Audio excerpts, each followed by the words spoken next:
I'm going to show EverSQL. There are other tools for this purpose. I tried this tool. I like it because it works really well. Okay, so I'm going to show how it works. It has several functions. You may see here, optimize a single query and also monitor and optimize my database.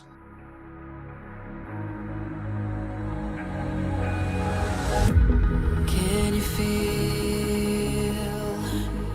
it wrapped around your soul with no control? In the next step, I'm going to show a tool. You can also do it manually by analyzing your database table if you have the knowledge and also the time, because when you do something in a manual way, you spend a lot of time doing it in a way that it's good. There is no problem doing it manually, except that it may take a lot of time. You may need that time to do other things.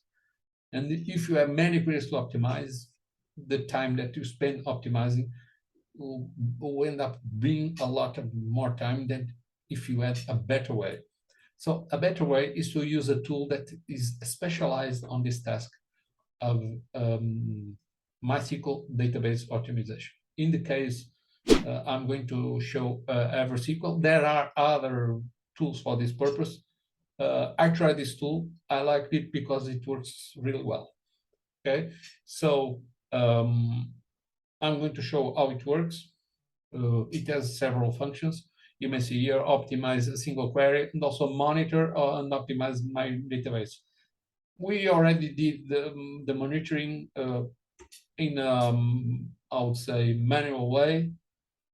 So we don't need to use this part now. Maybe in a future episode of the podcast, I can show you how you can use this part of the tool. But let's focus on the actual SQL query optimization. All right, this is the end of this video. If you would like to learn more from us, it's up to you now to make suggestions by leaving comments on this page with the new topics about areas that you would like to learn. So next time we can record more videos to teach you things about those topics. That's all for now. Thank you. Bye.